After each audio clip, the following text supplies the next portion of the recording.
Allah bilang walam yakul lahu kufuwan ahad, tidak satu pun yang setara dengan Allah. Kata mereka ada anaknya setara dengan Allah Subhanahu wa taala. Ini cercaan bagi Allah. Maksudnya Allah saja tidak selamat dari gangguan makhluknya. Ya. Terus kita mau selamat dari omongan orang lain? Kita ini manusia. Tuhan aja dikata-katain. Terus antum ingin tidak dikata-katain? Mustahil. Majelis Bijak, meneduhkan hati, mencerahkan jiwa. Bismillahirrahmanirrahim. Assalamualaikum warahmatullahi wabarakatuh. Alhamdulillah ala ihsani wa syukru lahu ala taufiqihi wa amtinani. Asyhadu an la ilaha illallah wahdahu la syarika lahu ta'ziman li sya'nih wa asyhadu anna Muhammadan abduhu wa rasuluhu da'ila ridwani. Allahumma salli alaihi wa ala alihi wa ashabihi wa ikhwani. Hadirin dan hadirat yang dirahmati Allah Subhanahu wa taala, pada kesempatan kali ini kita akan bahas tentang kebodohan-kebodohan yang sering kita lakukan. Karena memang manusia diciptakan dengan memiliki sifat kejahilan. Allah berfirman dalam surat Al-Ahzab ayat 72, "Inna aradna al-amanata 'ala as-samawati wal ardi wal jibal fa abaina an yahmilnaha wa ashfaqna minha wa hamalaha al-insan innahu kana zaluman jahula."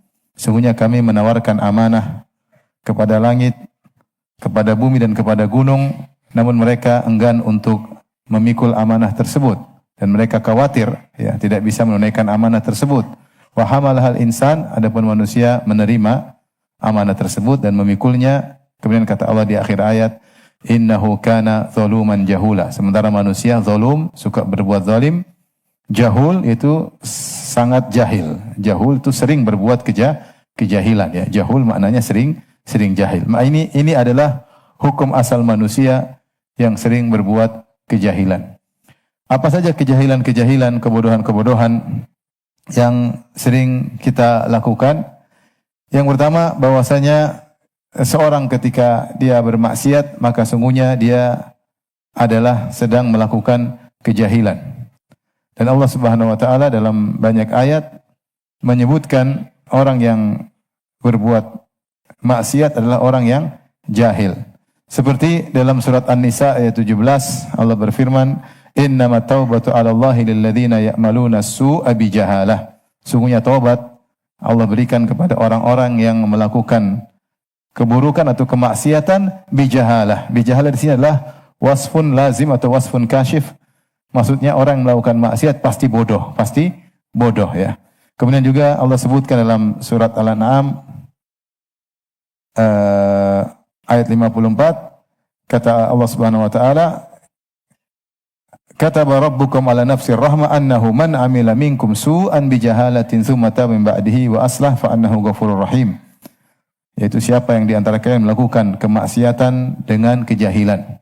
Jadi orang yang bermaksiat pasti jahil. Demikian juga Allah sebutkan dalam surat An-Nahl ayat 119 ya, bahwasanya pelaku maksiat adalah orang jahil. Ini juga diisyaratkan oleh Nabi Yusuf alaihissalam ketika berdoa kepada Allah agar dihindarkan dari kemaksiatan, maka dia berkata, "Rabbis sijnu ahabbu ilayya mimma yad'unani ilaih.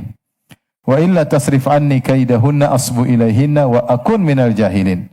Kata Nabi Yusuf, "Ya Allah, penjara lebih aku sukai daripada memenuhi rayuan para wanita tersebut," yaitu para wanita-wanita di Mesir merayunya untuk berzina.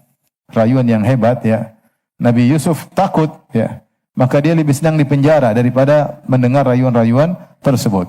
Wa illa tasrif anni kaidahunna, kalau kau tidak palingkan aku dari rayuan mereka, asbu ilaihinna, maka suatu saat aku akan condong kepada mereka. Kalau aku sudah condong, akum minal jahilin, maka aku akan termasuk orang-orang yang jahil, yaitu bermaksiat. Tapi kenapa orang yang jahil, orang bermaksiat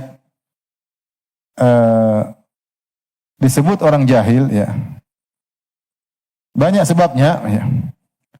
Di antaranya bahwasanya orang yang bermaksiat dia mendahulukan kenikmatan yang sedikit dan tidak sempurna dengan mengorbankan atau menumbalkan kenikmatan yang abadi, yang sempurna dan beraneka ragam. Saya bacakan perkataan Syekh Sa'di rahimahullah ketika menafsirkan perkataan Nabi Yusuf, "Akum minal jahilin." Kalau engkau tidak palingkan aku dari rayuan wanita tersebut, aku akan terjerumus dan aku akan termasuk orang jahil, itu aku akan bermaksiat. Apa kata Syekh Sa'di? Fa inna hadza jahlun li'annahu athara ladzatan qalilatan munaghasatan ala ladzatin mutatabi'atin wa syahawatin mutanawwi'atin fi jannatin na'im. Karena siapa yang bermaksiat berarti dia telah mendahulukan memilih kelezatan yang sedikit yang penuh dengan kekurangan. Kelezatan dunia sudah sedikit, modelnya sedikit, tidak sempurna, penuh dengan kekurangan. Dengan mengorbankan apa? Ala ladzatin mutatabi'at wa syahawatin mutanawwi'at. Atas kelezatan-kelezatan yang terus-menerus tiada hentinya. Wa syahawatin mutanawwi'at, dengan kenikmatan syahwat yang beraneka ragam di surga kelak, fi jannatin na'im. Jadi, waman athara hadza ala hadza faman ajhalu minhu. Siapa yang mendahulukan kenikmatan yang sedikit, penuh dengan kekurangan, yang sebentar, daripada kenikmatan yang terus-menerus, tiada hentinya, beraneka ragam dan sempurna, abadi, siapa lebih jahil daripada orang ini? Maka ketika kita sedang bermaksiat, berarti kita sedang jahil. Ya. Kenapa? Karena kita benar maksiat ada lezatnya. Kalau nggak ada lezatnya, orang nggak ada yang bermaksiat. Kita tidak pungkiri bahwasanya maksiat itu mendatangkan kelezatan. Tetapi ketika kita bermaksiat, berarti kita sedang mengorbankan kelezatan yang beraneka ragam, yang sempurna, dan yang abadi. Maka ini menunjukkan kejahilan, kata Syekh Sa'di rahimahullahu ta'ala. Kemudian juga di antara kejahilan orang yang bermaksiat, ketika dia bermaksiat, dia akan menghilangkan kebahagiaan yang ada. Kebahagiaan yang ada akan hilang, ya. Karena dia tadi sudah diberikan yang halal oleh Allah Subhanahu wa taala dan dia ada kenikmatan di situ. Ketika dia berpaling kepada yang maksiat, maka kelezatannya akan dicabut. Seperti saya mengatakan, seperti orang yang misalnya sering waliyadzubillah berzina atau melihat yang haram, maka kelezatan yang dia rasakan sama istrinya hilang, akan dicabut oleh Allah Subhanahu wa taala. Ya, dia sudah tidak nyaman lagi hidup sama istrinya, dia tidak bisa berhasrat kepada istrinya. Saya sampai ketemu ada orang yang cerita dari dokter, betapa banyak orang yang ya datang ke dokter karena dia sudah tidak bisa berhasrat lagi sama istrinya. Kenapa? Karena dia sering bermaksiat. Jadi kelezatan dicabut. Seorang yang ingin merasakan kelezatan bersama istrinya dengan yang halal, dia jaga pandangan. Maka orang yang melakukan maksiat, dia jahil. Yang halal dia korbankan, kemudian dia berpindah kepada yang haram, yang tersedia jadi tidak lezat, kemudian dia mencari kelezatan yang harus dia kejar-kejar, yang belum tentu dia dapatkan. Ya. Oleh karenanya di antara doa, Allahumma kfini bihalalika an haramika. Ya Allah, cukupkanlah aku dengan perkara yang halal agar aku tidak butuh kepada yang haram. Ya. Ini doanya terkait dengan doa agar utang lunas, tapi maknanya umum. Di antaranya, Allah cukupkan, buatlah aku bahagia dengan yang halal, sehingga aku tidak tertarik kepada yang haram. Maka orang yang sebenarnya orang yang jahil, ya. Dia juga jahil bahwasanya dampak maksiat yang menimpanya langsung, tidak tertunda. Dampak maksiat langsung menimpanya, tidak tertunda, ya. Karena dampak maksiat yang pertama langsung menuju hati. Yang pertama diserang oleh yang maksiat adalah hati. Langsung hatinya teracun. Makanya Nabi SAW mengatakan, Innal abda idha adnaba dzamban nukitat fi qalbihi nuktatun sauda. Sungguhnya seorang hamba ketika bermaksiat, hatinya diberi corang hitam, ya, kotoran hitam. Jadi langsung terkena hatinya. Tidak, banyak orang menyangka dampak maksiat itu nanti kesehatannya terganggu, ekonominya terganggu. Itu dampak sekunder atau tersier. Dampak pertama yang primer adalah menimpa hati seseorang. Maka ketika dia bermaksiat, hatinya langsung rusak, dan ini dampaknya langsung. Dia malas beribadah, dia senang bermaksiat, hatinya yang dia pikirkan selalu maksiat, ya. Di antara hal yang kemarin sempat umrah sama seorang dokter anestesi, dia cerita, Ustaz, saya sering menghadapi orang-orang yang koma. Di antara orang yang koma ada yang masih bicara, ada yang masih bisa bicara, ada yang memang sudah tidak bisa bicara. Maka setiap orang yang koma yang saya dapati, dia selalu berbicara dengan apa yang biasa dia lakukan sehari-hari. Ya. Yang suka ibadah, dia akan bicara ibadah. Yang suka nonton film enggak, dia akan bicara. Lagi koma, mau mati, dia bicara. Khayalannya dia ungkapkan. Dalam kondisi koma, dia berbicara yang kegiatan. Jadi terungkap kebiasaan-kebiasaan mereka ketika sedang koma berbicara. Ini dokter langsung ngomong sama saya. Maka seorang ketika dia bermaksiat hatinya langsung terkena dengan dampak maksiat dan akan akumulasi. Kata Ibnu Qayyim bahwasanya maksiat itu seperti racun, sedikit akhirnya ada suatu hari akan meledak. Adapun dampak terkait dengan fisik jadi sakit, ekonomi jadi kurang, itu dampak tersier atau sekunder. Yang pertama adalah langsung mengenai hati dan dia jahil akan hal tersebut. Dia merasa aman saja, saya maksiat aman kok. Saya maksiat jabatan naik, saya maksiat saya sehat-sehat saja, saya maksiat barang tetap laris. Dia enggak tahu bahwasanya yang terkena dampak pertama adalah apa? Hatinya. Sehingga kelezatan ibadah menjadi hilang. Hobinya maksiat, hobinya jadi cintanya bicara dunia melulu. Interestnya kepada dunia terus ya. Kemudian jadilah orientasi di dunia terus, itu maksiat, di antara maksiat. Kemudian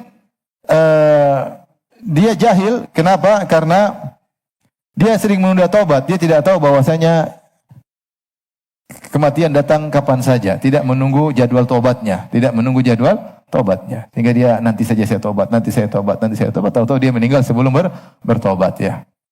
Maka seorang kalau dia bermaksiat, dan kita pasti bermaksiat, kita pasti jahil, manusia jahulan tuh suka jahil, manusia. Kullu bani Adam khata' wa khairul khata'ina tawwabun. Seluruh anak Adam suka bersalah dan sebaik-baik orang bersalah yang suka bertobat. Maka kalau kita bermaksiat, segera kita bertaubat. Jangan tunda-tunda. Kita enggak tahu kapan nyawa kita diambil oleh Allah Subhanahu wa taala. Sungguh indah kalau kita dipanggil Allah dalam kondisi telah bertobat kepada Allah Subhanahu wa taala. Dia jahil, seandainya kalau dia gunakan waktu untuk maksiat tadi, untuk beribadah kepada Allah, betapa banyak ganjaran yang akan dia dapatkan di akhirat kelak. Bayangkan seorang hobi nonton yang enggak 1 hari 1 jam, 30 hari berapa jam? 30 jam. Setahun berapa? Tiap hari dia nonton, 1 jam, 2 jam, setengah jam, tiap hari dia ngabisin waktu maksiat. Seandainya dia gunakan untuk baca Quran, untuk zikir, untuk memikirkan ayat-ayat Allah, merenungkan tentang keagungan Allah Subhanahu wa taala, untuk memikirkan 1 ayat, untuk berbakti kepada orang tua, berapa banyak pahala yang dia dapatkan. Tapi dia buang waktu. Dia buang-buang waktu, habisin waktu untuk maksiat. Nanti hari kiamat dibuka catatan amal, tertulis berjam-jam yang akumulasi selama bertahun-tahun maksiat yang dia lakukan. Maka sungguh merugi, sungguh bodoh orang yang tertawan oleh syahwatnya, tertawan dengan maksiatnya, dan tidak meninggalkannya sampai bertahun-tahun, sampai puluhan tahun. Seandainya waktu yang dia gunakan untuk maksiat tersebut untuk bertakwa kepada Allah, maka betapa banyak pahala ganjaran yang akan dia dapatkan, betapa banyak kebahagiaan yang akan dia dapatkan. Orang lain sudah pada maju menuju akhirat, yang satu sudah ini, yang satu sudah, sementara dia masih berkutat dalam maksiat yang telah menawannya. Maka orang yang sedang bermaksiat, dia adalah orang yang jahil. Dan betapa sering kita jahil ketika kita sedang bermaksiat kepada Allah Subhanahu wa taala. Taib. Di antara kejahilan yang sering kita lakukan adalah hanya menerima kabar dari satu orang, kemudian kita memberi hukum. Di sini Allah sudah singgung dalam surat Al-Hujurat, kata Allah Subhanahu wa taala, ya ayyuhalladzina amanu in ja'akum fasiqun binaba'in fatabayyanu. Surat Al-Hujurat ayat 6. Wahai orang yang beriman, jika datang kepada engkau seorang fasik dengan binaba'in, dengan suatu berita, fatabayyanu, maka cross check terlebih dahulu. Kenapa? Yaitu cek benar atau tidak. Cek dari dua belah pihak, jangan cek dari satu saja, cek dari dua pihak. Antusibu qauman bijahalatin fatusbihu ala ma fa'altum nadimin. Bisa jadi gara-gara engkau hanya menerima satu berita dari satu pihak tanpa mengecek dulu, antusibu, kau akan menimpakan keburukan pada suatu kaum karena kejahilan. Bijahala, dengan kejahilan. Itu menghukum orang, mensikapi orang, menuduh yang tidak-tidak, ya, atau mempunyai gambaran tentang orang tersebut tanpa mengecek terlebih dahulu. Maka di antara kebodohan bahwasanya ada 2 orang bersengketa, kemudian dia cuma dengar dari salah satu pihak, kemudian dia beri hukum. Oleh karenanya Nabi SAW dalam hadis yang sahih riwayat Abu Dawud dan Nasa'i, ketika Rasulullah SAW mengutus Ali bin Abi Thalib ya ke Yaman untuk menjadi hakim, menjadi qadhi, maka Nabi SAW memberi wasiat kepada Ali bin Abi Thalib. Di antaranya Rasulullah SAW berkata, fa idza jalasa baina yadayka al-khasman, jika ternyata duduk di depan engkau 2 orang yang saling bertikai, bersengketa, Fala taqdiyanna hatta tasma'a minal akhar kama sami'ta minal awwal. Maka jangan kau keluarkan hukum sampai kau mendengar dari orang kedua sebagaimana kau mendengar dari orang yang pertama. Sebagaimana kau simak orang pertama dengan detail, dengan jelas, maka lakukan hal yang sama terhadap orang yang kedua. Ya. Baru kau keluarkan hukum. Fa innahu ahra an yatabayyana lakal qada. Kalau kau melakukan demikian, maka yaitu kau dengar dari dua-duanya, maka lebih utama jelas hukum yang akan kau putuskan. Maka terkadang kita terpedaya dengan perkataan seorang, ya, jelaskan dengan indah. Allah berfirman, "Wa minan nasi man yu'jibu qawluhu fil hayatid dunya wa yashhadullah ala ma qalbihi wa waladul khisam." Tentang orang-orang munafik. Kata Allah, di antara manusia ada yang perkataan yang buat kau takjub kalau menjelaskan. Bahkan dia mengatakan Allah bersaksi atau Allah tahu tentang ini. Perkataan indah. Padahal dia adalah musuh yang bebuyutan, ya. Aladul khisam, dia membenci Islam, tidak suka dengan dakwahmu. Tapi kalau dia berbicara menakjubkan. Sebenarnya ulama mengatakan kita ambil dari ini, jangan terpedaya dengan penjelasan seorang kalau ada dua orang yang bersengketa. Terkadang ada tetangga bersengketa, atau ada dua kerabat yang bersengketa, atau suami istri bersengketa. Kalau kita dengar dari pihak istri yang lapor, suami saya begini, saya begini, saya begini, saya begini, saya begini, kita simpulkan, subhanallah, betapa sabar wanita ini, betapa brengsek suaminya. Begitu kita dengar suaminya, istri saya begini, begini, betapa brengsek istrinya. Oleh karenanya, kadang-kadang kalau kita dengar satu pihak saja, kemudian kita akan memutuskan hukum. Di sini kita jahil, kita dengar berita tentang apa, kita satu pihak. Kita nggak pernah dengar penjelasan dari yang satunya. Sehingga kita akhirnya mengambil sikap menghukumi suudzon tanpa mendengar dari kedua belah pihak. Kalau kita nggak bisa mendengar dari dua belah pihak, maka tidak usah masuk di tengah-tengah untuk menjadi hakim atau untuk memberi hukum kepada seseorang. Dan ini dalam masalah apa saja kita dengar berita, namanya berita sering disetir, bisa jadi para pembuat berita dibayar sehingga membuat berita tertentu seakan-akan suatu kesepakatan, padahal mereka hanya dibayar, dan itu kita tahu, ya. Maka tidak serta-merta ada berita kemudian kita pasti benarkan. Kalau mau dengar dari dua belah pihak, ya. Maka janganlah kita jadi orang bodoh, ya, sehingga kita memberi hukuman kepada seorang tentang seorang yang sedang bersengketa tanpa mendengar dari dua belah pihak. Kata Allah, antusibu qauman bijahalah fatusbihu ala ma fa'altum nadimin. Akhirnya gara-gara kau tidak cross check, akhirnya kau menimpakan suatu hukum atau perbuatan keburukan kepada suatu kaum dengan kebodohan, Baik. Di antara kebodohan yang sering kita lakukan atau sebagian kita melakukannya adalah kebodohan yang dilakukan oleh orang-orang yang hasad. Orang yang hasad kepada orang lain adalah orang yang bodoh. Kenapa bodoh? Karena orang yang hasad, dia ketika hasad sama orang lain, yang dia zalimi pertama kali dirinya sendiri. Yang dia zalimi bukan orang tersebut. Yang dia zalimi adalah dirinya sendiri. Maka siapa orang yang mau menzalimi dirinya sendiri? Hanya orang bodoh yang mau menzalimi dirinya sendiri. Kenapa bisa demikian? Karena kalau orang hasad, kezaliman pertama pada dirinya, dia menghapuskan pahala-pahalanya. Dalam hadis kata Rasulullah SAW, iyyakum wal hasad, fa innal hasad ya'kulul hasanat kama ta'kulun narul hatab.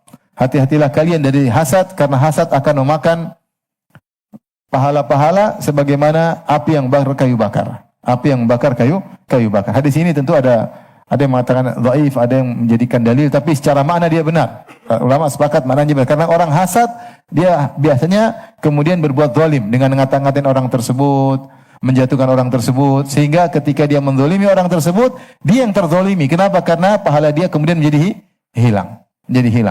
Dan hilangnya pahala dia sangat cepat. Sampai Rasulullah mengatakan, sungguhnya hasad memakan pahala-pahala seperti kama ta'kulun narul hatab, seperti api yang membakar kayu. Api kalau bakar kayu cepat atau lambat? Cepat. Itu menunjukkan efek hasad luar biasa. Orang pertama yang dia zalim adalah dirinya sendiri. Maka ngapain kita hasad? Kita hasad, kita zalimi diri kita sendiri. Yang kedua, Dia menzalimi dirinya sendiri. Kenapa? Karena yang tersiksa dia. Yang tersiksa dia. Ketika orang tambah kaya, dia tambah sakit hati. Yang tambah kaya, tambah bahagia, dia tambah sakit hati. Kenapa orang bahagia, dia yang sakit hati? Yang tersiksa orang kaya tersebut atau dia? Dia sendiri. Hasad dia tidak merubah orang lain. Kecuali kalau dia hasad, orang tersebut jadi miskin, ya hasad aja, tidak apa-apa. Dia hasad orang itu tadinya kaya jadi miskin, kemudian dia yang kaya. Orang semua hasad kalau begitu. Tapi kenyataan yang ada ketika dia hasad, yang kaya tetap kaya, yang menderita siapa? Dia. Sama orang. Tambah kaya, dia tambah hasad. Temannya beli mobil baru, dia tambah hasad. Temannya kawin lagi, dia tambah hasad. Bercanda ya. Tapi maksud saya ketika bersyukur saya tidak menderita seperti dia. Maksud saya kalau orang hasad itu dia bodoh. Kenapa? Dia zalimi dirinya sendiri. Makanya rata-rata orang zalim seperti menzalimi dirinya sendiri.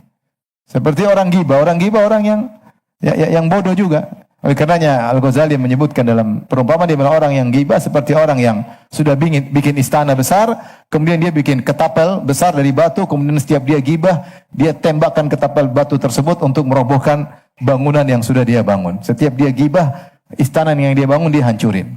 Kenapa? Karena setiap dia ghibah, pahala dia over. Pahala dia over. Bodoh atau tidak? Itulah kita. Itulah kita. Bukankah yang sering hasad, sering ghibah? Ya tidak? Ya tidak? Iya. Berarti bodoh atau tidak? Bodoh dan tolol. Itulah kita. Ya. Oleh karena seorang berpikir jangan jadi orang bodoh, karena orang hasadnya orang bodoh. Apalagi di antara kebodohan orang hasad, dia protes atas pemberian Allah Subhanahu wa taala. Allah kan yang kasih, dia protes. Dia tahu apa tentang dunia ini? Kayak seakan-akan i'tirad. Orang hasad itu salah Allah, harusnya bukan dia yang kaya, saya yang kaya harusnya. Iya. Ada orang wajah biasa-biasa, istrinya cantik, dia hasad. Kenapa? Kok jelek, istrinya kok cantik? Lu apa urusanmu? Kenapa kau hasad? Allah salah bagi, ya. Ada seorang salah baca firman Allah, kalau nggak tahu Hatim Al-Asam, firman Allah, nahnu qasamna bainahum ma'isyatan fil hayatid dunya wa rafa'na ba'dahum fawqa ba'dhin darajat liyattakhidha ba'dahum ba'dhan sukhriyya. Kata Allah Subhanahu wa taala, kami yang bagi-bagikan ma'isyatan fil hayatid dunya, yaitu rezeki Allah yang bagi. Jadi Allah yang bagi sudah. Ya. Ahum yaqsimuna rahmata rabbih. Apakah mereka yang membagi-bagi rahmat Allah Subhanahu wa taala, surat Az-Zukhruf? Bentar saya carikan.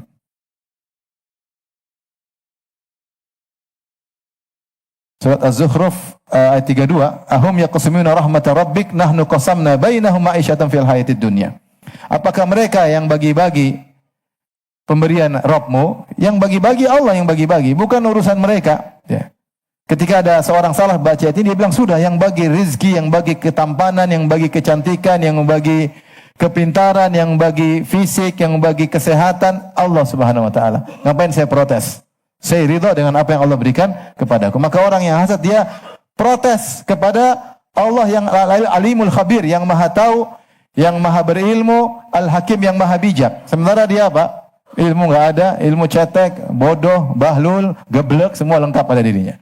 Kemudian apakah si geblek mau protes kepada yang maha berilmu? Tidak pantas. Maka orang hasad dia protes. Dia bodoh, tidak tahu diri, protes kepada pemberian Allah Subhanahu wa taala.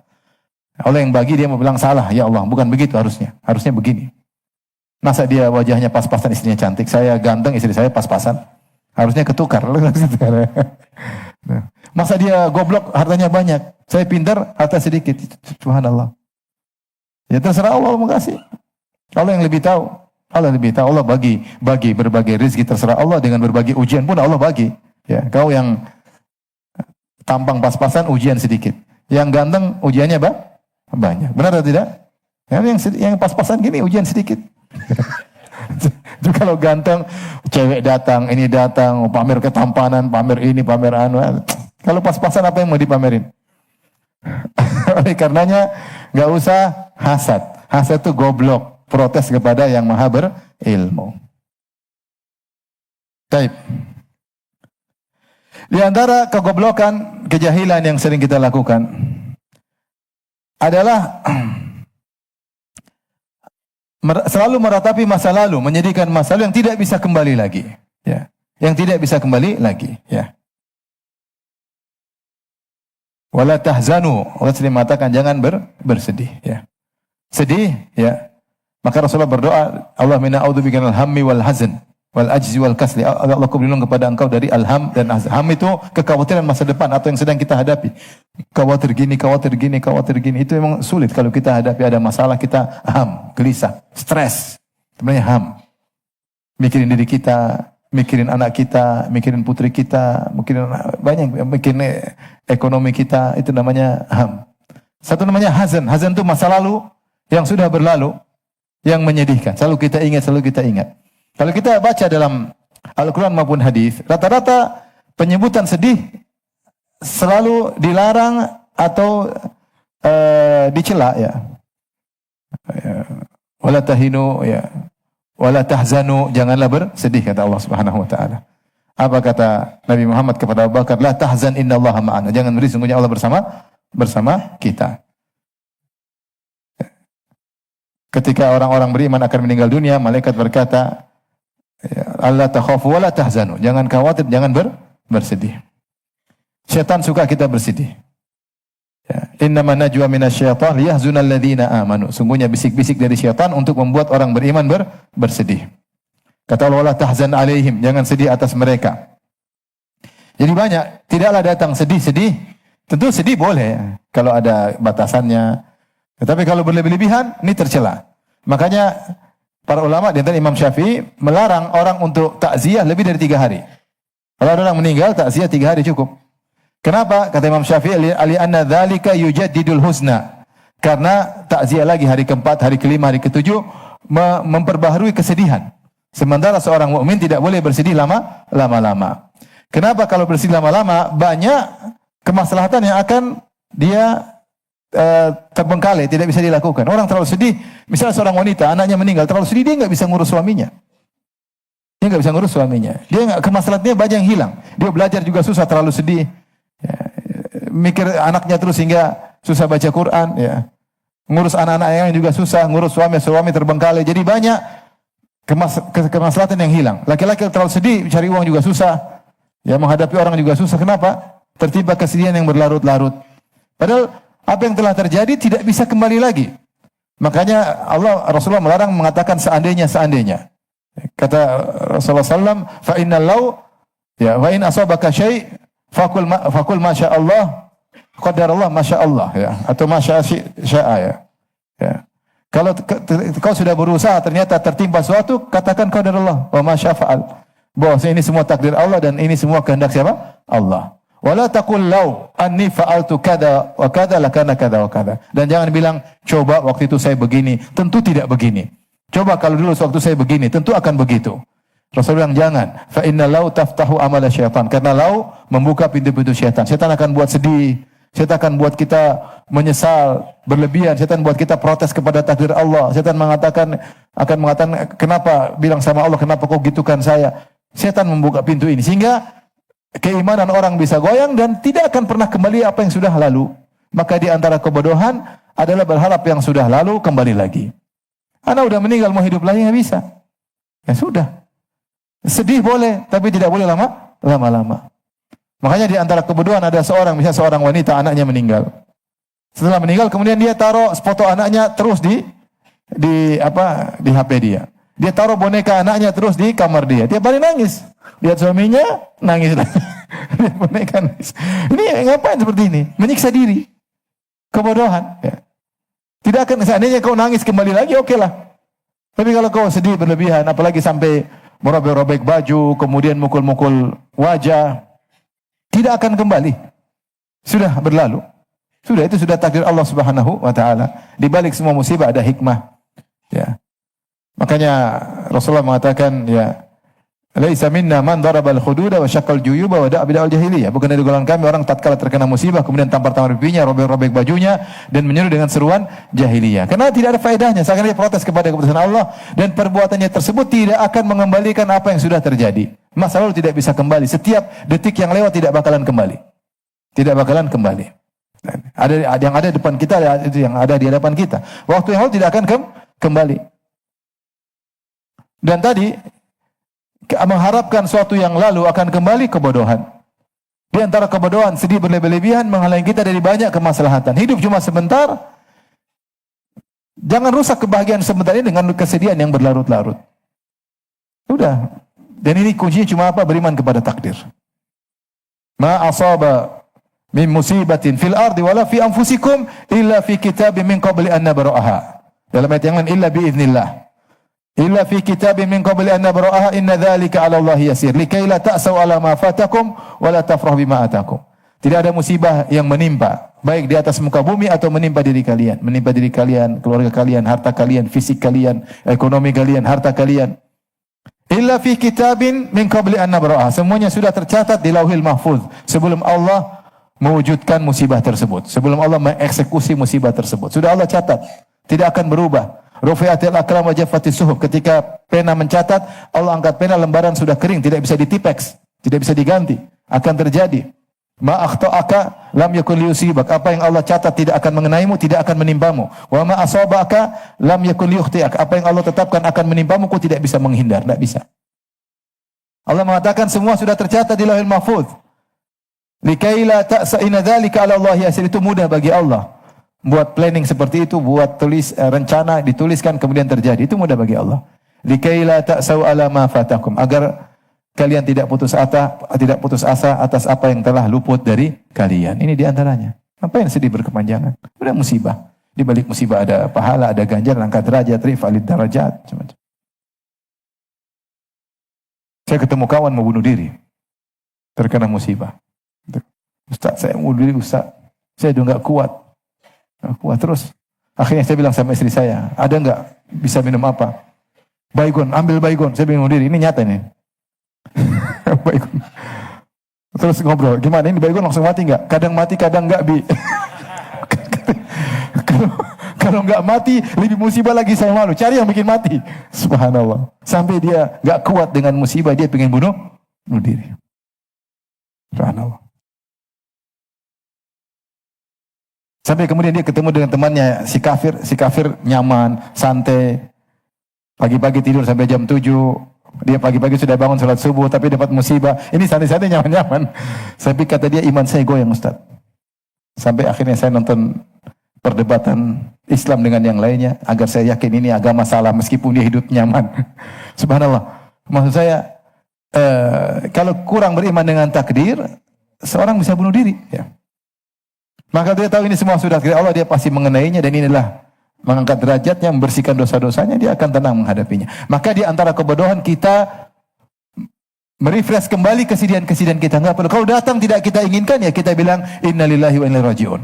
Setiap kita tidak ingin datang melintas kepada kita, hati kita nggak bisa kuasai. Tahu-tahu kita lagi diam-diam ingat masa lalu yang menyedihkan, kita bilang apa? Innalillahi wa inna ilaihi. Saat itu dapat pahala lagi. Setiap melintas kita bilang apa? Innalillahi. Kita ini milik Allah. Terserah Allah mau ngapain kita. Inna ilillah, kita ini semua milik Allah. Allah mau ngapain kita, terserah sang pemilik. Wa inna ilaihi raji'un, dan kita akan kembali kepada Allah untuk diminta pertanggungjawaban. Tapi kita jangan menyangajai. Coba mikir-mikir lalu. Ya. Kalau ingat-ingat kebahagiaan, oke. Kenangan indah. Tapi yang buruk-buruk nggak usah diingat-ingat. Ngapain?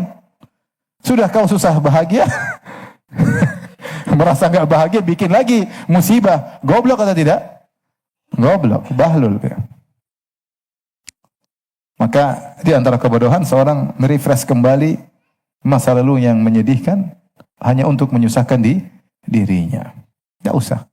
Ya. Alladzina amanu wa kanu la khaufun alaihim wa lahum yahzanun. Orang-orang yang beriman dan bertakwa itu, ala inna awliya Allahi la khaufun alaihim wa lahum yahzanun. Alladzina amanu wa kanu yattaqun. Lahumul busyra fil hayatid dunya fil akhirah. Kata Allah, ketahuilah bahwasanya wali-wali Allah itu orang beriman dan bertakwa.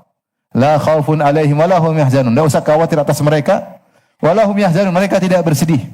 Allah muji orang tidak suka berlarut-larut dalam kesedihan. Siapa mereka? Alladzina amanu wa kanu yattaqun. Itu orang beriman dan bertakwa. Lahumul busyra fil hayatid dunya fil akhirah. Mereka dapat kebahagiaan di dunia maupun di akhirat.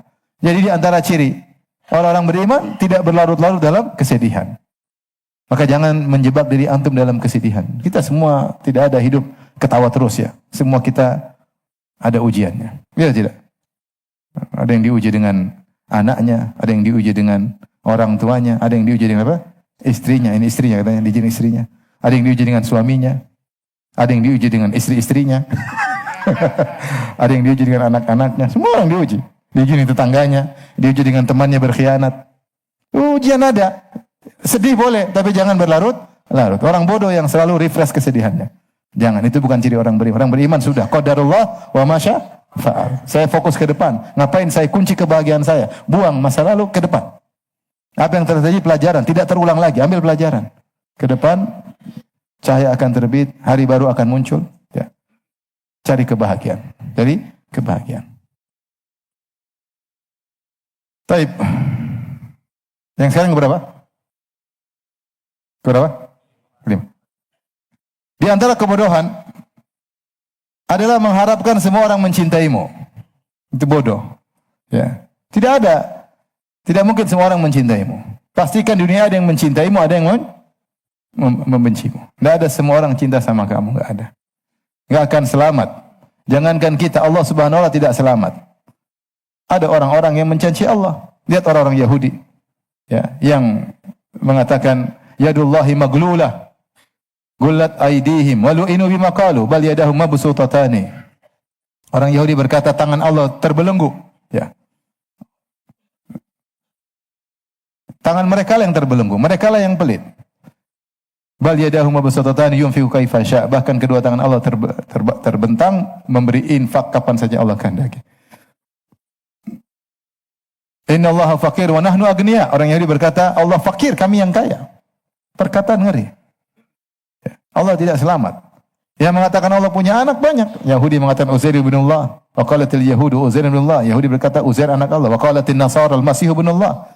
Nasara berkata Al-Masih adalah putra Allah, anak Allah.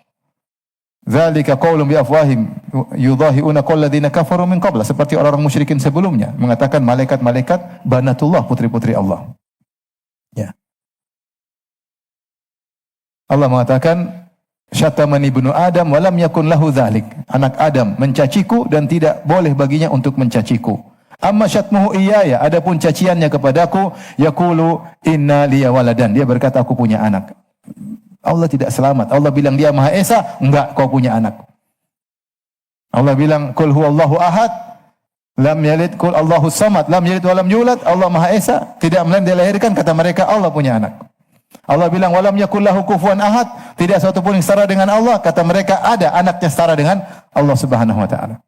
Ini cercaan bagi Allah. Maksudnya Allah saja tidak selamat dari gangguan makhluknya.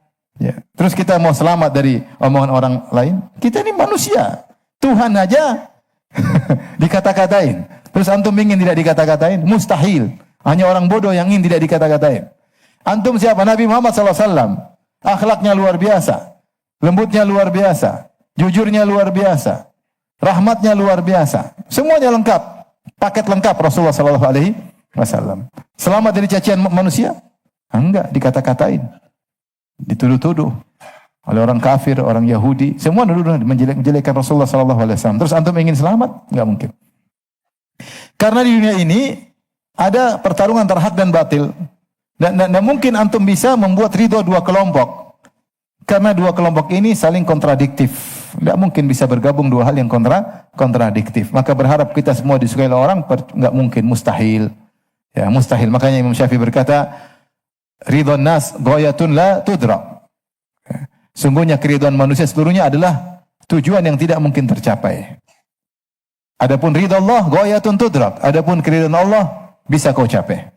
Bisa kau capai. Maka carilah keridhaan Allah yang mungkin kau capai dan jangan cari keridhaan seluruh manusia karena itu mustahil kau dapatkan. Bahkan dalam hadis kata Rasulullah SAW, "Manil tamasa ridha Allah bisa khatin nas radhiyallahu anhu ardhan nasu anhu." Siapa yang mencari keridhaan Allah dengan kemurkaan manusia, Allah akan ridha kepadanya. Terkadang kita harus nekat dikata-katain orang demi mencari keridhaan Allah Subhanahu wa taala. Jadi jangan pernah berhayal antum disukai oleh semua orang, ya. Apalagi seorang dai, kalau dibikin konten maunya semua like, enggak mungkin, mustahil. Ada like, ada dislike. Nah, supaya selamat matikan dislike-nya. Kenapa? Enggak akan mungkin, enggak akan semungkin. Mau antum klarifikasi, enggak klarifikasi? Cuma ridhon nas ghayatun la tudrak. Ingin semua orang suka sama kita mustahil. Mustahil. Hanya kebodohan ingin demikian. Oleh karenanya carilah keridhaan Allah Subhanahu wa taala. Bahkan terkadang kita mencari keridhaan Allah dengan kemurkaan orang-orang. Baik. Kemudian yang berikutnya adalah di dunia mengharapkan kesempurnaan. Di dunia mengharapkan kesempurnaan. Ketahuilah bahwasanya sempurna hanyalah di akhirat. Dunia tidak ada kesempurnaan. Dunia ini berisi dengan banyak kekurangan. Laqad khalaqnal insana fi kabad. Sungguh kami telah ciptakan manusia dalam kepayahan. Dia sejak lahir sudah payah, memayahkan ibunya, memayahkan ayahnya. Belum keluar sudah bikin payah ayah dan ibunya. Benar atau tidak? Istri hamil, mual-mual, muntah-muntah ya. Bapaknya juga bingung, tahu-tahu malam-malam pingin dibelikan mie godok Jogja. Jam berapa ini udah tutup? Tahu-tahu malam-malam pingin ini, tahu-tahu ini. Ada wanita yang tidak bisa cium keringat suaminya, yang lihat suaminya mau muntah, subhanallah. Saya punya kawan, dia anak keberapa, anak kelima kalau saya cerita. Kata dia Firanda, pertama kali istri saya hamil, dia mau lihat saya, dia tidak mau lihat saya. Saya dekat dia marah-marah, hampir saya ceraikan. Saya bilang ini ngapain? Mau didekati nggak bisa. Lihat saya dia marah-marah. Ternyata dia lagi ngidam. Musibah seperti itu. Ketika dia anak kelima, saya sudah biasa sekarang, biarin aja. Belum lahir udah merepotkan, lahir juga repot. Lahir dia repot, nangis-nangis inilah ini, tidak ada kesempurnaan. Sempurnaan di surga baru sempurna. Ya. Maka jangan berharap kesempurnaan. Antum fisik tidak sempurna, kecerdasan tidak sempurna, ya. Teman tidak ada yang sempurna, pasangan hidup istri atau suami tidak sempurna, ya. Dia pernah berharap kesempurnaan. Sempurna cuma di mana? Di akhirat. Kawan kita sebaik apapun dia pasti punya kekurangan sebagaimana kita punya kekurangan. Kawan kita setia apapun ada saat dia tidak setia. Kita lagi butuh telepon dia tidak angkat telepon. Sudah kita nggak butuh dia balas. Waalaikumsalam katanya. Udah lewat. Apalagi berharap pasangan hidup yang sempurna mustahil. Makanya Rasulullah mengatakan la yafruq mu'min mu'minah in kariha minha khuluqan radiya minha al-akhar. Janganlah seorang lelaki mukmin membenci seorang wanita mukminah. Kalau ada perangai yang dia tidak sukai dari istrinya, akan ada perangai yang lain yang dia sukai. Jadi jangan hanya melihat pada kekurangan pasangan kita. Ada kelebihannya, pasti ada kelebihannya. Ustaz nggak ada kelebihannya, Ustaz. Semua ada lah. Paling tidak melatih kau untuk sabar. Jadi karena tidak ada kesempurnaan. Maka dari sini kita tahu bahwasanya ekspektasi terlalu tinggi itu salah. Hidup ini tidak seperti itu. Kita tidak harus bahagia dengan 100%. Dan kita tidak harus bahagia dengan model kehidupan bahagia orang lain. Saya misalnya dengan pas hidup saya banyak kekurangan, tapi saya bahagia, alhamdulillah, saya enjoy. Ya. Memang istri saya punya kekurangan 1, 2, 3, 4 atau memang suami saya punya kekurangan 1, 2, 3, 4, 5 sampai 10. Tapi kelebihannya masih banyak. Kelebihannya masih banyak. Karena tidak ada yang sempurna. Ya. Syekh Albani ketika menyebut tentang ketidaksempurnaan mengatakan turidu sahiban la aiba fihi wa al-udu yafuhu bila dukhani. Kau ingin kawan tidak ada kekurangannya, apa kau ingin ada kayu gaharu mengeluarkan uang-uangnya tanpa asap? Pasti ada asapnya. Maka jangan pernah memasang dalam hidup ini ekspektasi 100%. Punya anak enggak sempurna. Ya. Kamu harus begini enggak usah ya. Ya. Bahkan kalau selalu berharap kesempurnaan itu penyakit. Dia akan susah dalam hidupnya. Ya. Saya punya kawan cerita dia punya anak kalau tidak dapat nilai 95 atau 100 dia nangis. Saya bilang ajarin dia, hidupnya tidak harus sempurna. Dia akan di kemudian hari kalau dia nikah, kalau dia bekerja, dia tidak akan menemukan kesempurnaan, mustahil. Sempurna cuma di mana? Di surga. Tapi kalau dia sejak awal terbiasa harus sempurna, dia akan menyiksa dirinya sendiri. Dia harus ingat dia hidup di dunia dengan penuh kekurangan. Dengan penuh munagisat, hal-hal yang mengurangi. Ada kesedihan, ada kekhawatiran. Itulah kehidupan dunia. Ya. Betapapun kita ingin meraih kesempurnaan, tidak bakalan kita dapatkan. Maka di antara kebodohan adalah berharap kesempurnaan. Ya. Berhasil tidak harus sempurna. Ya. Nggak harus perfect, nggak harus. Ya. Berhasil tidak harus sempurna. Tapi kalau ada kemajuan, ada progres, itu keberhasilan. Tidak harus sempurna ya. Maka ini harus kita pasang dalam diri kita. Kalau lihat istri kita punya kekurangan, kita bilang istri kita tidak sempurna. Sempurna cuma nanti di surga. Istri antum kalau masuk surga bersama antum, istri antum akan sempurna. Kalau sekarang mau cantik apapun, pasti bau kalau kentut pasti. Mau cantik seapapun. Benar atau tidak? Atau ada yang istrinya kentutnya harum? Ada. Mau cantik apapun, pasti kalau lagi datang bulan aromanya tidak enak. Tidak. Mau secantik apapun, kalau ngomel nggak cantik. Nggak ada yang sempurna. Senurut apapun, terkadang tidak nurut wanita. Sama laki-laki juga demikian, tidak ada yang sempurna. Kapan kau berharap kesempurnaan, kau menyiksa dirimu. Itu hanyalah kebodohan. Sengaja Allah menjadikan dunia tidak sempurna agar kau berharap kepada kesempurnaan di alam lain. Karena kalau kita dunia sempurna, kita udah nggak ingat akhirat. Tapi Allah sengaja bikin dunia nggak sempurna. Apapun nggak sempurna. Antum tidak sempurna, orang tua antum tidak sempurna, anak antum tidak sempurna, teman dekat antum tidak sempurna, partner antum tidak sempurna, istri tidak sempurna, suami tidak sempurna, hafalan antum tidak sempurna. Tidak ada yang sempurna. Akal antum tidak sempurna, terkadang lupa, terkadang salah analisa.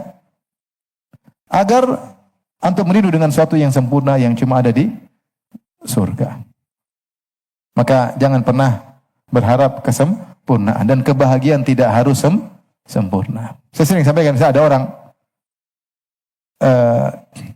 suaminya bikin dia marah, tapi saya minta cerai sama suami. Saya bilang boleh minta cerai boleh, tapi hidup ini tidak sempurna.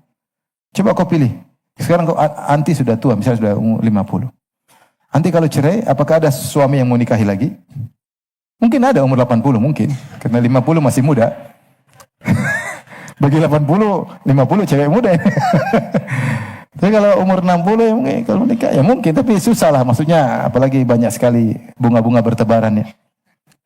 Jadi ada dua pilihan, istikharah, silakan pilih. Kebahagiaan tidak yang sempurna. Kau hidup sama suamimu dengan kekurangannya, tapi ada yang perhatikanmu. Kau bisa ya menyalurkan hasratmu dengan cara yang halal.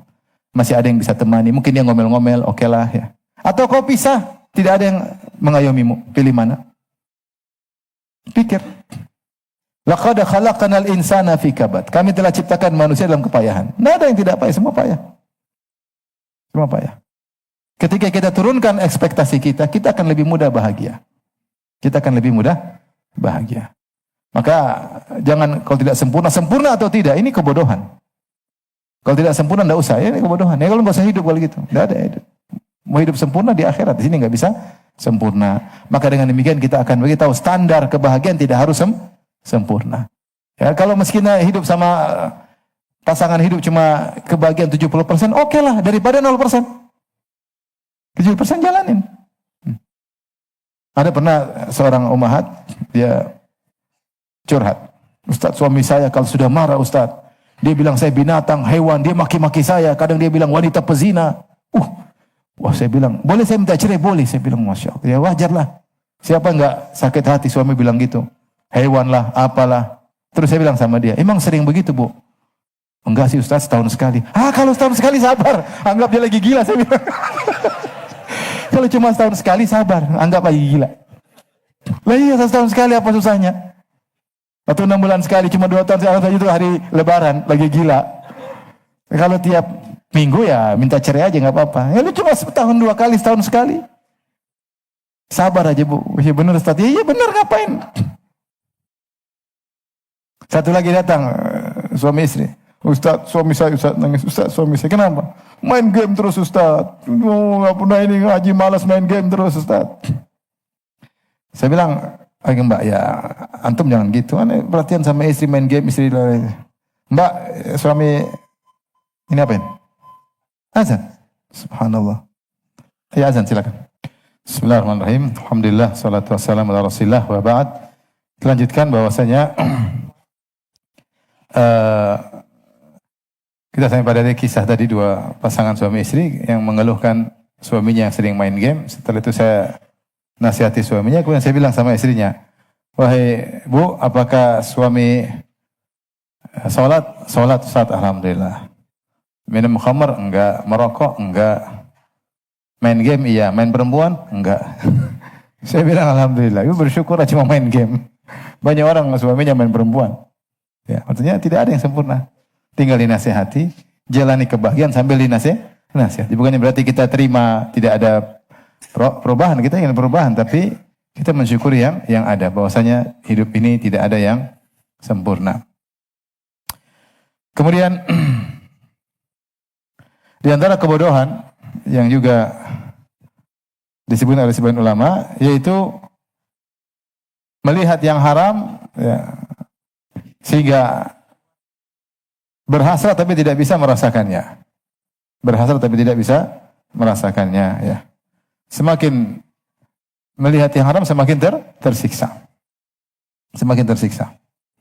Tahuilah ikhwan bahwasanya penglihatan merupakan pintu terbesar untuk memberi informasi kepada hati. Ya.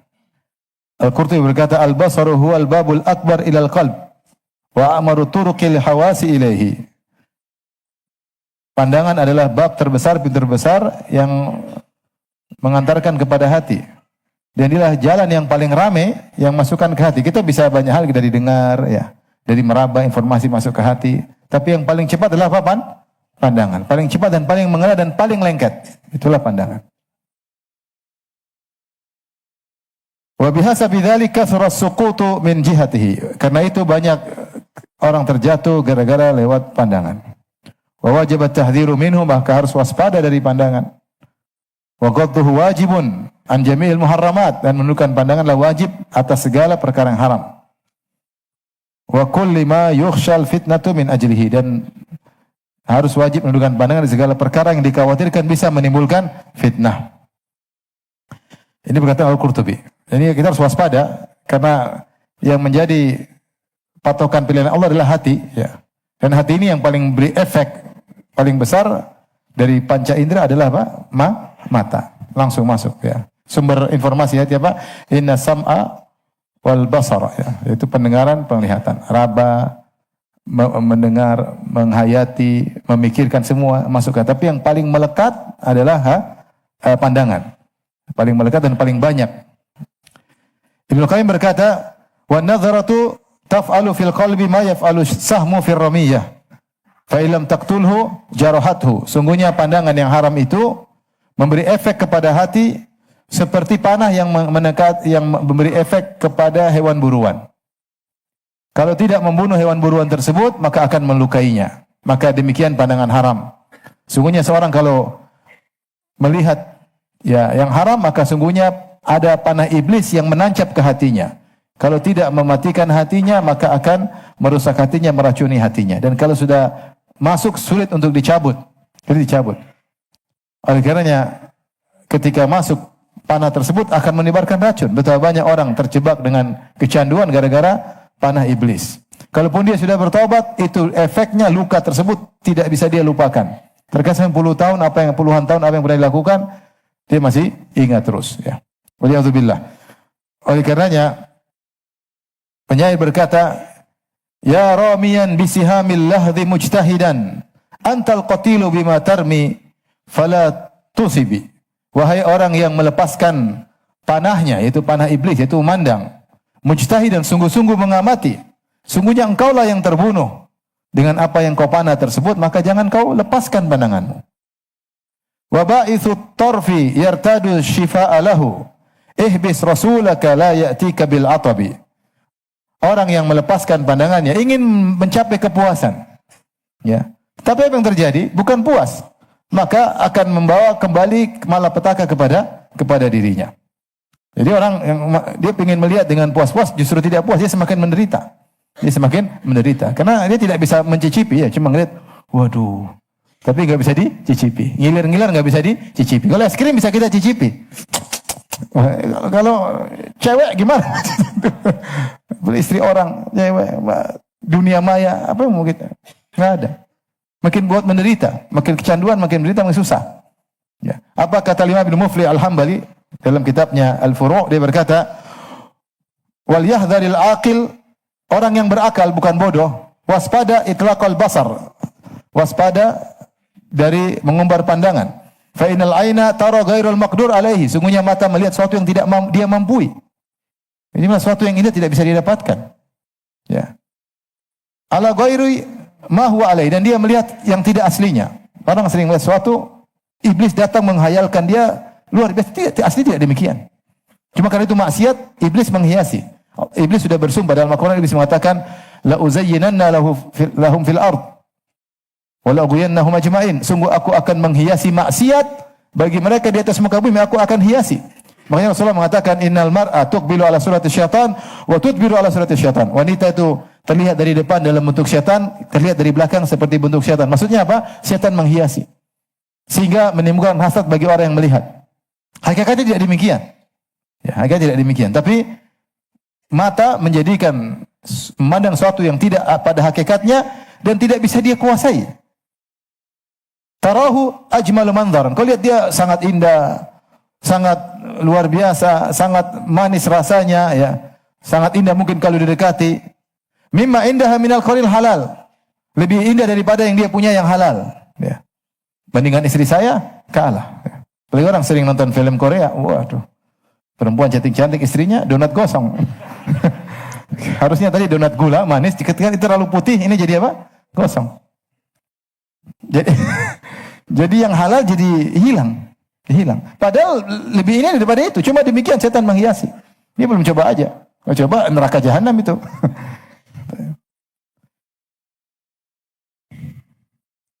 At-tayyibul jamil al-latifil mutasami al-muwati. Tazyinan minasyaitan. Kenapa? Karena syaitan yang menghiasi.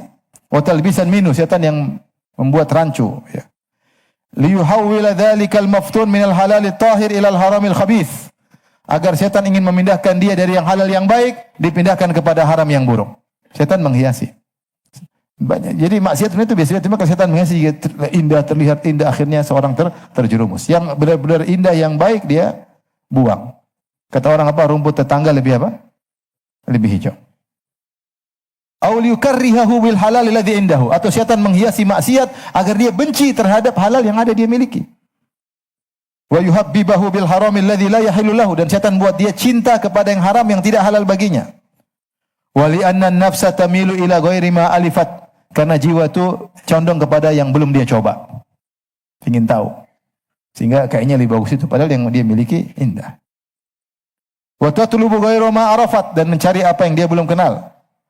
Wa yatakhayalu laha fil jadidi mazaya wa fadaila la tujadu fima huwa indaha. Syaitan membuat dia terkhayal seakan-akan yang baru itu ada keistimewaan yang tidak dimiliki oleh yang dia punya sekarang.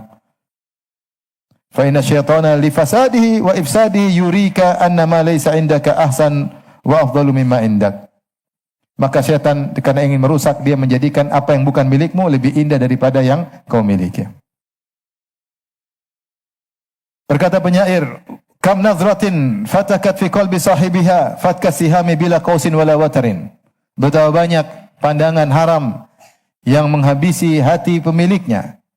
Seperti anak panah yang menancap tanpa ada busur dan tanpa ada senarnya. Disebutkan Asma'i rahimahullah, dia seorang ahli bahasa. Disebutkan dia cerita di awal kehidupannya. Ra'aitu jariyatan fi tawafi ka'annaha mahah. Faja'altu anzuru ilaiha wa amla'u aini min mahasiniha. Saya sedang tawaf, tiba-tiba suatu perempuan begitu indah. Seperti rusa yang begitu molek. Saya lihat terus. Lagi tawaf nih. Mungkin di awal-awal dia. Ya. Saya lihat terus. Faqalat li, tiba-tiba dia itu komentar. Lihatin. Mungkin saking indahnya kan, tidak pakai cadar kan, jadi kelihatan cantik. Lagi tawaf. Orang maksiat kadang datang di mana saja. Lagi tawaf, tahu-tahu lewat wanita cantik. Maka dia lihat terus. Kemudian dia berkata, ya hadza ma sya'nuk? Apa urusanmu lihat saya? Qultu wa ma 'alaika min hadza? Apa masa cuma lihat aja, kata dia. Apa urusannya cuma lihat aja? Kenapa? Emang kenapa? Cuma lihat doang. Fa ansha'at taqul, maka wanita ini pun mengucapkan syair yang indah.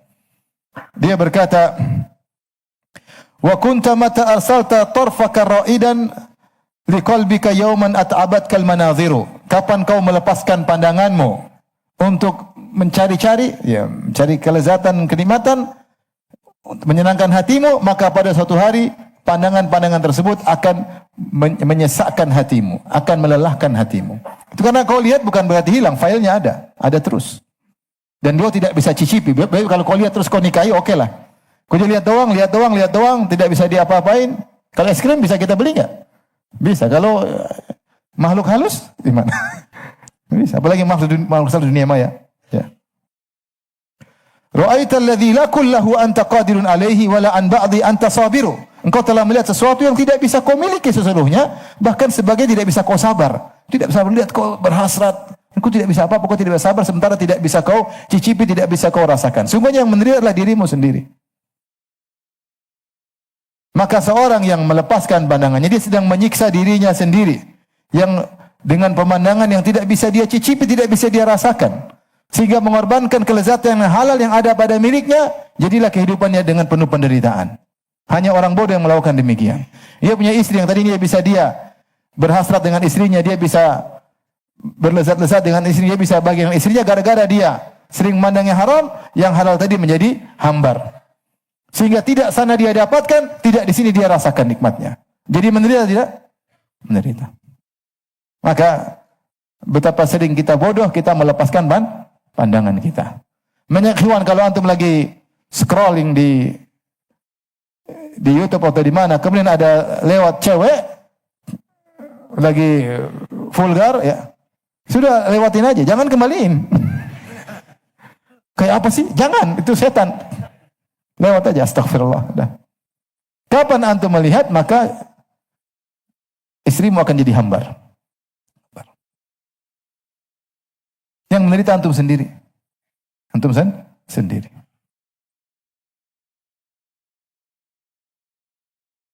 Baik, sekarang ke berapa? Ya, ke-8. Ke-8 adalah sesudah berusaha hidup sehat agar umur panjang, makan teratur, olahraga teratur, main padel, fitness, ya, olahraga, jalan kaki, macam-macam, makan pilih-pilih, gorengan lah, kalau 1, kalau 5 iya. Gorengan dihindari, ini dihindari. Terus begitu dia panjang umur, umurnya dia buang-buang. Begitu dia panjang umur, umurnya dia buang-buang. Kita panjang umur agar kita bisa bertakwa kepada Allah. Sungguhnya manusia kalau panjang umur, dia beruntung. Makanya Rasulullah mengatakan orang terbaik adalah man tala umruhu wa hasuna amalu. Orang yang panjang umurnya dan amalnya baik. Kalau kita mau kasih logika, orang tambah umur kalau dia beriman, dia pasti beruntung. Kenapa? Karena secara perhitungan Allah menguntungkan kebaikan. Melakukan satu kebaikan dihitung 10, melakukan maksiat dihitung 1. Kalau matematika 10 maksiat 1 kebaikan, bukan begitu juga kali ya. Maksud saya, tapi intinya kalau secara perhitungan masih beruntung kalau kita punya panjang umur, ya enggak? Ya, apapun kita namanya orang mukmin pasti termaksiat, tapi maksiat dia sedikit dibandingkan kebaikannya, dan kebaikannya dicatat oleh Allah berlipat ganda. Oleh karenanya panjang umur penting. Kita niatkan punya panjang umur untuk banyak beribadah. Tapi orang ada yang panjang umur, umurnya dibuang-buang untuk hal yang tidak bermanfaat, untuk hal maksiat. Hanya orang bodoh yang seperti itu. Oleh karenanya saya sering sampaikan, di antara ciri orang beriman adalah orang yang tidak buang-buang umurnya. Allah berfirman, qad aflahal mu'minun alladzina hum fi salatihim khashi'un walladzina hum 'anil lagwi mu'ridun. Sungguh beruntung orang beriman yang khusyuk dalam salatnya dan berpaling dari perkara yang sia-sia. Semua perkara sia-sia dia berpaling. Kenapa? Dia tidak ingin umurnya dia buang-buang. Sungguhnya umur kita adalah kumpulan hari. Innama anta ayyam, kata Hasan al-Basri. Fa idza dhahaba ba'dul ayyam dhahaba ba'duk. Sungguhnya engkau adalah kumpulan hari. Bukankah umur itu kumpulan tahun, tahun kumpulan bulan, bulan kumpulan hari, hari kumpulan jam, jam kumpulan menit. Setiap menit, setiap detik adalah umur kita. Fa idza dhahaba ba'dul ayyam, jika telah pergi sebagian hari, dhahaba ba'duk, maka sebagian dirimu telah sirna. Wa idza dhahaba ba'duka yushiku an yadhhab kulluk. Kalau sebagian dirimu sudah sirna, bisa jadi kau akan sirna seluruhnya. Nah, kita punya umur, kita berusaha sehat untuk apa? Agar umur kita bisa kita manfaatkan. Tapi umur sudah sehat, ada umur, malah kita buang-buang. Allah berfirman juga yang lain, wa idza marru bil lagwi marru kirama. Orang beriman, ibadur rahman, kalau melewati perkara sia-sia mereka lewati. Mereka tidak nimbrung Sia-sia, nggak ada faedahnya. Betapa banyak majelis sia-sia yang kita buang umur kita. Majelis maksiat betapa banyak yang kita buang umur kita. Ya. Maka jangan bodoh ya. Jangan bodoh. Kalau antum pola hidup sehat, olahraga, buat apa? Niatkan saya berolahraga supaya umur saya bermanfaat. Adapun sudah berusaha ingin panjang umur kita buang-buang, hanya orang bodoh. Hanya orang bodoh. Maka jangan jadi orang bodoh. Caranya bagaimana kita tidak buang waktu? Kita tahu setiap waktu yang lewat akan dihisab oleh Allah Subhanahu wa taala. Setiap waktu yang lewat adalah nikmat dan nikmat akan dihisab. Tsumma la tus'alunna yauma idzin 'anil na'im. Sungguhnya kalian akan ditanya oleh Allah, dihisab tentang nikmat yang Allah berikan kepadamu. Dan di antara nikmat waktu luang. Nikmatani maqbunun fihima katsirun minan nas. Dua nikmat yang banyak orang rugi. As-sihhatu wal faraq, yaitu sehat dan waktu luang. Terkumpul pada seorang sehat, waktu luang. Dia sudah sehat, waktu luangnya dia buang-buang, kesehatan ini dia gunakan untuk yang tidak ada faedahnya, maka ini sama saja dengan kebodohan.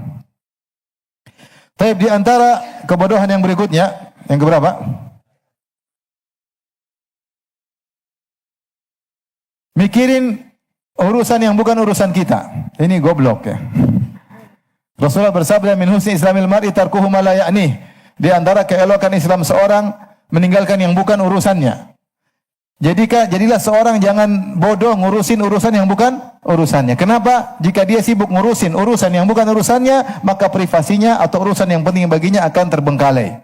Setiap dia sibuk urusan yang tidak penting baginya, dia akan mengorbankan urusan yang penting baginya.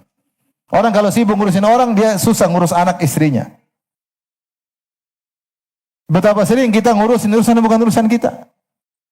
Buang-buang waktu, buang-buang umur. Lihat berita ini, nggak sampai detail-detail. Bukan urusanmu, buat apa? Buat apa ditongkrongi berita tersebut? Nggak ada faedahnya, apa faedahnya buat kamu? Terlalu sering kau lihat itu, akhirnya yang penting bagimu, baca Quran kau tidak lakukan, belajar kau tidak lakukan, dengar kajian tidak kau lakukan, tadabbur Quran tidak kau lakukan, ngobrol sama anak tidak sempat, ngobrol sama istri tidak sempat. Sampai urusan tidak perlu kau bawa di rumah, sampai rumah masih lihat HP, urusan yang tidak perlu. Istrimu menanti dicowel. Sehingga akhirnya privasimu terbuang. Semua orang bodoh. Nggak ada faedahnya. Tapi ada berita seorang wanita dicerai sama suaminya. Nggak usah ikutin, ngapain? Cantik juga ya. Sidang pertama belum menjadi cerai. Sidang kedua terus ikutin terus. Sampai cerai. Ngapain kau ikuti berita itu? Kecuali kalau kau mau nikahi, silakan ikuti berita. Saya ada urusan, saya mau nikahi dia, silakan. Berarti urusanmu. Kalau cuma lihat doang, waduh cantik banget, sayang banget. Terus ngapain? Ngapain? Kita baca komentar orang, kemudian kita analisa. Siapa yang mau dengar analisamu? Orang jalan di pinggir rumah, ada rumah 4, warnanya ungu. Kok rumah warnanya ungu? Kamu yang nggak punya rumah, urus cari rumah. Ngapain ngurusin rumah orang yang sudah dibangun? Mau dia warna ungu, merah, kuning, hijau, urusan dia. Bukan urusanmu. Kenapa kita sering ngurusin orang? Kita kapan sibuk ngurusin yang bukan urusan kita, maka Islam kita tidak indah. Rasulullah mengatakan, min husni islamil mar'i tarku ma la ya'ni. Di antara keelokan Islam seorang meninggalkan yang bukan manfaatnya. Kenapa? Bukan urusannya. Kalau itu dia lakukan, yaitu dia meninggalkan yang bukan urusannya, maka dia akan sibuk yang merupakan kepentingannya. Ketika itu Islamnya akan indah. Agamanya akan lebih baik, keluarganya akan lebih baik. Nuntut ilmunya lebih baik, usahanya lebih baik. Kenapa? Dia fokus pada yang bermanfaat dirinya. Yang tidak bermanfaat dia, ngapain kita pusing mikirin sesuatu yang bukan urusan kita? Ngapain? Yang di luar dari ranah kita, bukan urusan kita. Yang kita pikir yang bermanfaat bagi kita. Ikhwan, ini fitnah medsos luar biasa. Kebodohan yang kita lakukan setiap hari. Nimbrung sesuatu yang tidak ada faedahnya. Berita banyak, tapi tidak semua berfaedah. Ledakan informasi di internet, di medsos banyak sekali. Coba semua kita mau lihat, waktu kita habis. Terus kapan kita ngobrol sama anak-anak? Kapan anak merasakan kebahagiaan punya seorang ayah? Ngobrol sama anak nggak sempat. Kalau ngobrol sama anak, iya. Mati. Kasihan anak-anak. Anak-anak menanti kita pulang dari kerjaan, dia sudah abi, nonton habis sibuk. Padahal 5 menit saja kita peluk, kita ketawa ke TV, terus kita medsos lagi. Itu masih lebih mending daripada kita nggak sayang mereka sama sekali. Ada orang istri udah nunggu dari pagi sampai sore. Terus kita datang hambar. Ada sumber kebahagiaan di rumah jadi hambar. Karena kita terlalu sibuk dengan urusan yang bukan urusan kita. Bang Ikhwan, ini juga berlaku pada ibu-ibu. Ya. Jangan sibuk dengan urusan yang bukan urusan kita. Kita ini pengen kepo. Ada teman buka HP aja kita lihat. Subhanallah. Ya ngapain urusan HP orang, dia buka apa urusan dia. Kenapa kau pengen lihat? Ada orang telepon kita berusaha dengar. Ngapain berusaha dengar? Nggak usah dengar. Nggak boleh. Ngapain? Jadi kita banyak sibuk dengan urusan yang tidak bermanfaat. Akhirnya privasi kita, kepentingan kita terbengkalai. Dan itu pasti. Kapan kita tidak sibuk urusan kita, maka agama kita lebih baik. Yang bilang Nabi, min husni islamil mar'i. Di antara keelokan Islam seorang, tarkuhu ma la ya'ni, tinggalkan yang bukan urusannya. Pasti Islamnya lebih indah, zikirnya lebih baik, salat pada lebih baik, urusan sama anak istri lebih baik karena dia punya waktu. Dia enggak ngurusin urusan orang. Maka jangan bodoh ngurusin yang bukan urusanmu. Jangan komentar yang bukan urusanmu. Jangan menganalisa kalau kau bukan pakar analisa. Baik. Jangan bicara yang bukan ranahmu. Ngapain? Bukan urusanmu. Baik. Yang berikutnya yang berapa? 10. Di antara kebodohan adalah menyiksa diri sendiri dengan merenungkan cacian dan makian orang lain kepada kita. Kita sudah sampaikan tadi, ridha nas ghayatun la tudrak. Ingin semua orang suka sama kita itu mustahil. Yang penting kita di atas kebenaran. Kalau ada orang maki-maki jangan dibaca, enggak usah didengar, enggak usah digubrisin. Sejauh mana kita menggubris cacian orang lain, kita menderita, menyiksa diri kita sendiri. Ya. Saya pernah ada seorang kirim, saat ini ada orang caci maki antum, saya langsung hapus. Saya bilang, kau kirim lagi, saya blok. Saya tidak mau dikirim-kirim kayak gini. Saya tidak mau merusak kebahagiaan saya. Goblok kalau saya nonton ini bikin saya sengsara. Kita manusia lemah. Kita dengar orang cacian kita pasti jengkel. Kita tahu ini dia ngawur, tapi jangan dengar. Sudah tahu dia ngawur, jangan dengar. Kita lemah. Syekh Sa'di rahimahullah berkata dalam kitabnya Al-Wasail Mufidah li Hayati Sa'idah, dia berkata, "Wa minal umurin nafi'ah an ta'rifa anna adhiyatan nasi laka wa khususan fil aqwali as-sayyi'ah la tadurruk." Di antara perkara yang bermanfaat, ini sebab-sebab kebahagiaan. Kata beliau, di antara sebab-sebab bermanfaat yang bikin kau bahagia, engkau tahu bahwasanya gangguan orang lain kepadamu, terutama terkait perkataan-perkataan yang buruk kepadamu, tidak akan beri mudarat kepadamu. Bal tadurruhum, hanya beri mudarat kepada mereka. Mereka kalau marah-marah hati mereka sakit. Antum cuekin, jangan dengerin. Yang menderita mereka. Orang kalau marah-marah emang hatinya tidak sakit. Sakit. Dia bikin berita palsu, dia menderita. Dia sampaikan, kita enggak dengar, dia tambah menderita. Bal tadurruhum, bahkan beri mudarat kepada mereka. Illa an asghalta nafsaka fil ihtimami biha. Kecuali kau sibuk ngurusin perkataan-perkataan buruk tersebut. Wa sawwaqta laha an tamlika masyairaka. Dan kau membolehkan perkataan-perkataan buruk tersebut mengambil hatimu. Ini kau dengar, berarti kau biarkan perkataan buruk tersebut masuk ke hatimu. Manusia lemah. Manusia lemah. Dia hatinya mudah terpengaruh. Mendengar orang maki, dia enggak bisa hatinya seperti batu yang tidak tercoret dengan apapun. Mau ngomong apapun, saya enggak terpengaruh. Itu bukan manusia. Manusia terpengaruh. Nabi saja terpengaruh. Walaqad na'lamu annaka yadhiqu sadruka bima yaqulun. Kata Allah, sungguh aku tahu sempitnya dadamu atas ucapan mereka. Nabi tidak mau dengar, tapi mereka ngomong depan Nabi. Wahai pendusta, wahai penipu, wahai dukun, wahai penyihir, wahai tersihir. Semua diomongkan pada Nabi, di depan Nabi. Dan Nabi manusia biasa. Walaqad na'lamu annaka yadhiqu sadruka bima yaqulun. Sungguh kami tahu dadamu sempit akibat ucapan-ucapan mereka. Ya. Nabi, apalagi kita. Oleh karena jangan kita membuat kita sengsara dengan menggubrisi perkataan-perkataan udah usah dengar. Jangan kau biarkan kata-kata tersebut menguasai hatimu. Fa inda dzalik tadurruka kama tadurruhum. Ketika kau mulai sibuk ngurusin perkataan-perkataan buruk tersebut, maka ketika itu kau akan mendapat mudarat sebagaimana mereka mendapat mudarat. Fa in anta lam tadha' laha balan lam tadurraka syai'an. Seandainya engkau tidak peduli, maka tidak akan memberi mudarat sama sekali kepada engkau. Jadi tidak semua kita dengar. Ada yang bilang, ada ini yang ngomong, enggak usah cerita, saya enggak mau dengar. Saya enggak mau dengar. Ya. Dalam hadis yang dihasankan oleh sebagian ulama dalam riwayat Ahmad, ya, Rasulullah mengatakan jangan salah seorang kalian menceritakan tentang orang lain kepada diriku, ya. Aku ingin keluar wa ana salimu sadar, aku ingin keluar hatiku bersih. Enggak usah. Saya enggak ingin dengar, saya ingin keluar husnuzon sama orang. Ya. Maka jangan menyiksa diri sendiri dengan mengikuti apa sih ngomong apa tentang saya yang menderita. Ngapain? Sudah baca kayak gitu menderita, pulang diomelin istri menderita. Ngapain? Jangan bikin susah diri. Bodoh kita menyiksa diri kita sendiri. Taib. Di antara kebodohan yang keberapa? Punya uang banyak tapi tidak disimpan untuk diri sendiri, tapi untuk orang lain. Punya uang banyak tapi bukan untuk dirinya, tapi untuk orang lain. Ya. Ketika Rasulullah membaca firman Allah, Alhaakumut takatsur hatta zurtumul maqabir.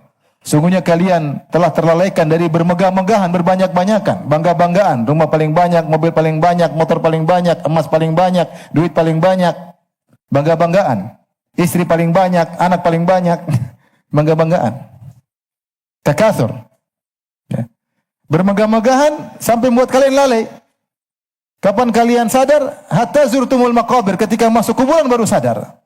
Baru sadar. Selama tidak masuk kuburan tidak pernah sadar. Bangga-bangga, dia punya saya punya, dia punya saya punya, dia punya seberapa saya punya seberapa. Lihat orang lain banyak ikut banyak, bangga-banggaan. Tidak pernah berhenti.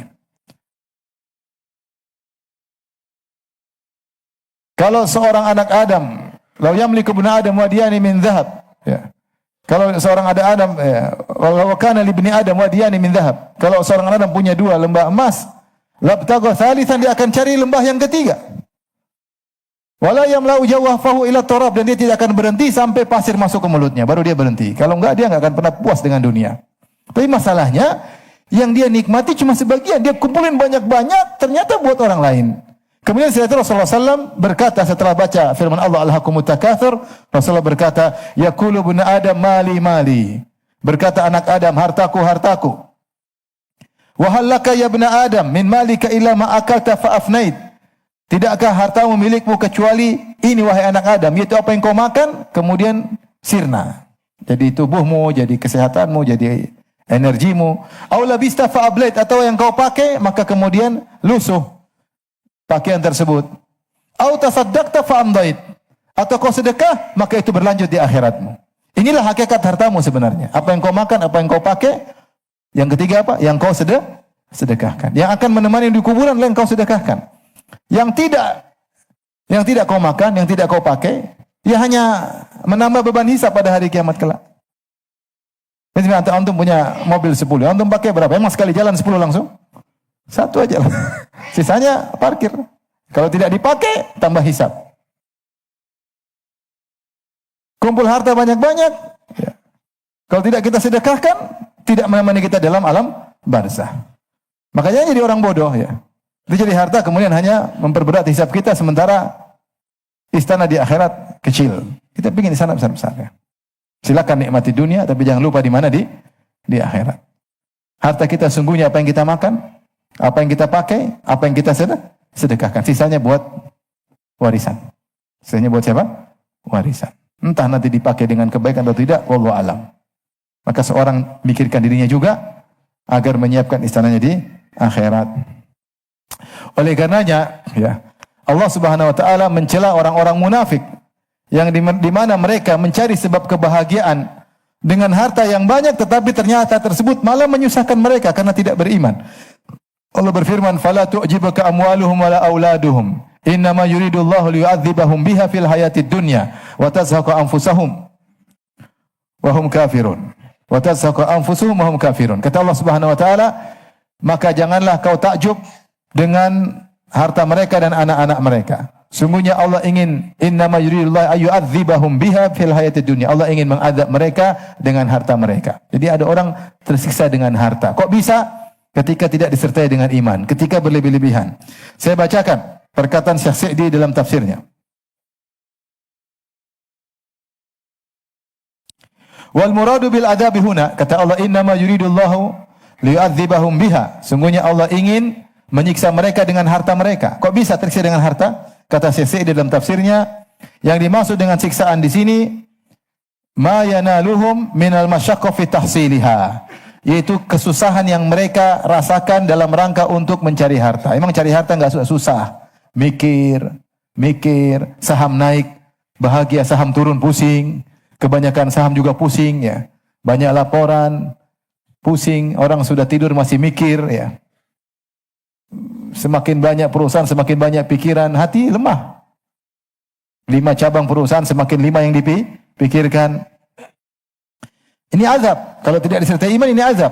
Kata Syekh Sa'di, sibuk mencarinya, was-sa'yi syadid fi dzalik, dan usaha yang keras dalam hal tersebut. Keras, mikir, rapat, usaha ke sana, ini. Oh, kalau mikir dunia, kalau bukan karena iman capek. Tersiksa. Wa hammul qalbi fiha, dan hati semua terfokus kepada usaha, fokus benar. Waduh, kenapa begini? Kemarin saham naik, sekarang turun. Waduh, kemarin saya enggak jual saham saya karena rugi. Berkutat, mikir. Yang enggak punya uang enggak mikir, ya enggak?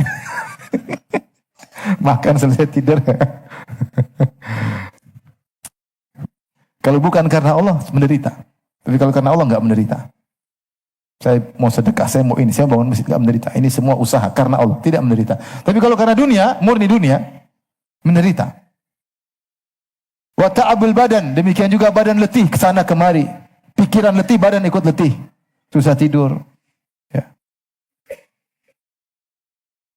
Falau qabalta ladzatahum fiha bimasyaqqatihim lam yakun laha nisbatun ilaiha. Kalau kau bandingkan antara kelezatan yang mereka rasakan, punya duit, jalan-jalan, ada lezat ya. Belanja ini, beli kemewahan, adalah tidak sebanding dengan keletihan yang mereka rasakan, pikiran yang mereka rasakan, kebahagiaan yang harus hilang dari benak mereka gara-gara mikirin dunia. Lama alhathum an dzikrillah wa dzikrihi, apalagi mereka akhirnya lalai dari mengingat Allah Subhanahu wa taala. Kalau mereka sudah seperti itu, bukan cuma sengsara di dunia, lebih sengsara lagi di akhirat. Sarat wabalan alaihim hatta fid dunya, akan menjadi bencana bagi mereka di dunia. Ya, di dunia sudah jadi bencana. Wa min wabaliha al-azim al-khatar anna qulubahum tata'allaqu biha, dan di antara bencana parah yang mereka rasakan gara-gara sibuk dengan dunia, anna qulubahum tata'allaqu biha, hati mereka benar-benar terpikat dengan harta tersebut. Wa iradatum la tata'addaha, dan keinginan mereka hanya berkutat pada dunia tersebut. Fatakuna muntaha matlubihim wa ghayata marghubihim wa la yabqa fi qulubil akhirati nasib, sehingga jadilah pusat perhatian mereka, tujuan mereka, cita-cita mereka adalah dunia, dan hati mereka tidak tersisa tentang akhirat. Ini ngeri. Oleh karenanya, kalau seorang mencari harta bukan untuk akhirat, dia menderita. Tapi kalau dia cari harta, dia ingin akhirat. Seperti nasihat orang-orang kepada Qarun, ya, wa bataghi fima atakallahu daral akhirah, jadikanlah potensi yang Allah berikan kepadamu untuk cari akhirat. Wala tansa nasibaka minad dunya, tidak mengapa nikmati dunia, tapi jadikan asalnya segala potensimu yang Allah berikan kepadamu, kecerdasan, jabatan, kekuatan, harta, jadikan sarana untuk mencari akhirat. Silakan bersenang-senang dengan dunia, tapi orientasi pertama adalah akhirat. Jika tidak, kau akan capek, kau akan letih. Tamak tidak akan berhenti. Kalau kau punya emas 2 lembah, kau akan mencari 2 lembah yang ketiga. Tidak akan berhenti sampai kau mati. Maka seorang merenungkan, jangan sampai dia bodoh ngumpulin harta, tapi malah menyiksanya. Carinya susah, mikirnya susah, hisapnya susah. Ternyata di akhirat dia tidak dapat kecuali hanya sebagian. Oleh karenanya, jangan lupa kalau punya potensi harta, bersedekah untuk kebaikan di akhirat kelak. Wallahu taala alam bisawab. Ini beberapa kejahilan, kebodohan yang mungkin sering kita lakukan. Semoga Allah menjauhkan kita dari kebodohan-kebodohan tersebut. Baik, demikian saja yang bisa saya sampaikan. Kurang lebih maaf. Wabillahi taufiq. Assalamualaikum warahmatullahi wabarakatuh. Majelis Bijak, meneduhkan hati, mencerahkan jiwa.